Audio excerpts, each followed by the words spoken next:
Hello students, welcome back to my YouTube channel. Last video में हमने complete किया था इंट्रोडक्शन ऑफ सर्कल। आज की वीडियो में हम थ्योरम्स ऑफ सर्कल को सॉल्व करना सीखेंगे। Now theorem 10.1, the tangent at any point of a circle is perpendicular to the radius through the point of contact.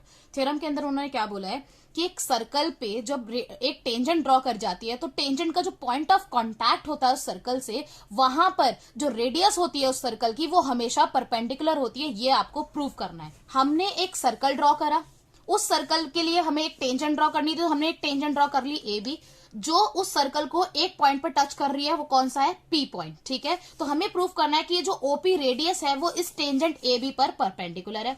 कैसे करेंगे वो देख लेते हैं। सबसे पहले हमने लिख लिया गिवन हमारे पास क्या है? A circle with centre O and a tangent A B to the circle with a point of contact P.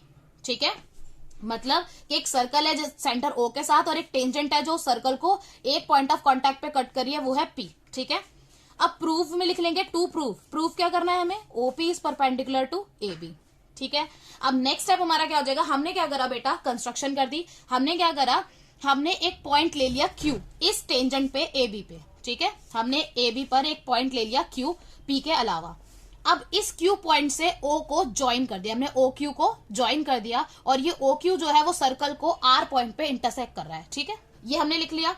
अब सॉल्यूशन कैसे करेंगे वो देख लेते हैं।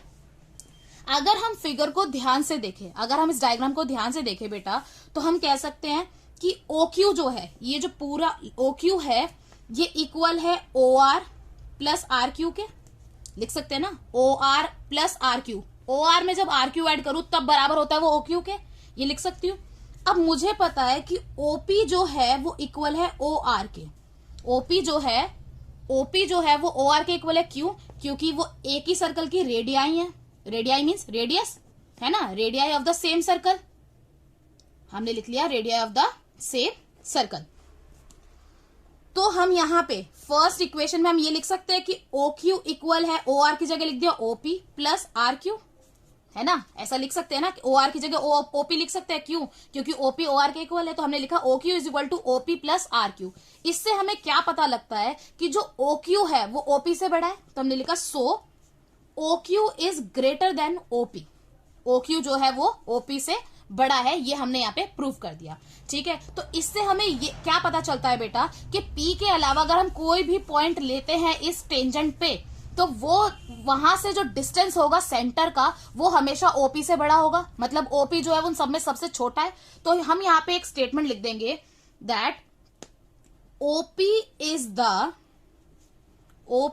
The shortest of all the distances of the point O to the points of AB। ठीक है, तो हमने क्या लिख दिया? सो OP जो है वो सबसे छोटा डिस्टेंस होगा O पॉइंट से उस पॉइंट तक जो हमारा AB पे लिया जाएगा। ठीक है, लिखा सो हम कह सकते हैं कि ओपी जो है वो परपेंडिकुलर है ए बी पे। Now theorem 10.2, the length of tangents drawn from an external point to a circle are equal.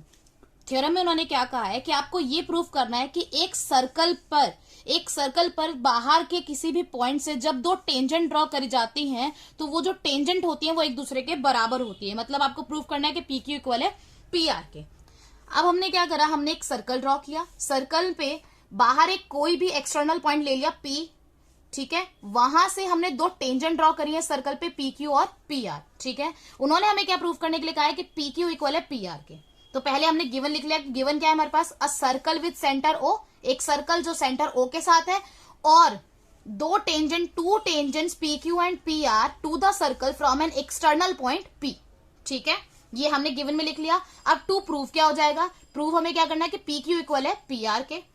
अब बाय कंस्ट्रक्शन हमने क्या करा बेटा? बाय कंस्ट्रक्शन हम लिखा जॉइन ओपी, ओ क्यू और ओ आर। आप ओपी, ओ क्यू और ओ आर को ज्वाइन कर लो। अब देखो, ज्वाइन करने के बाद हमारे पास दो ट्राइंगल मिल गए, है ना।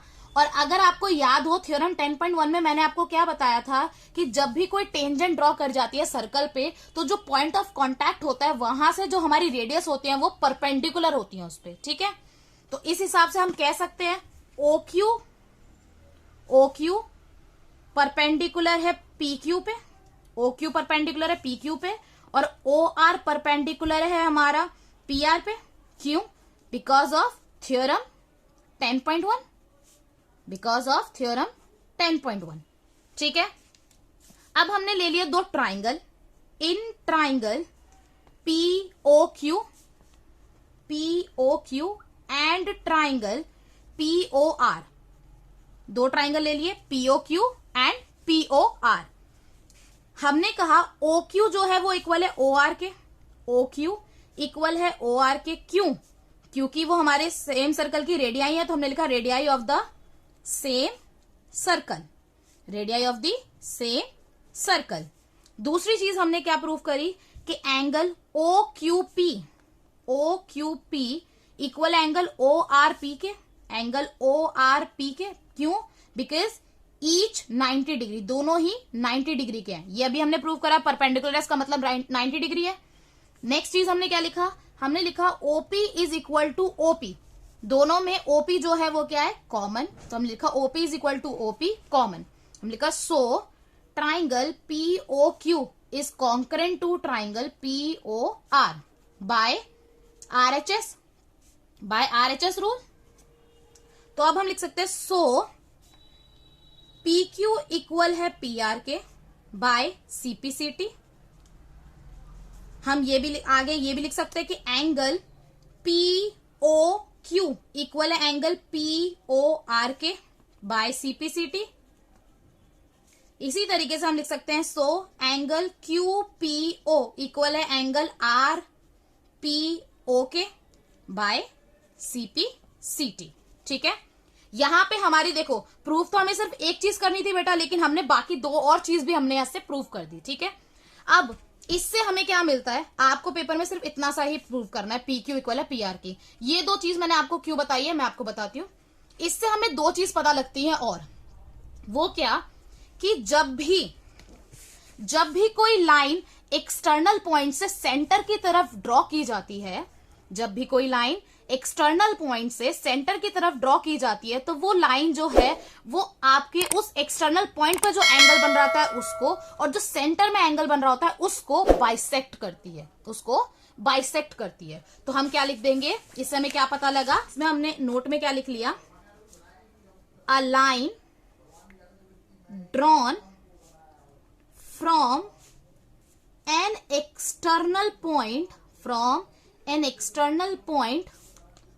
to the center of a circle bisects both the angles formed at external point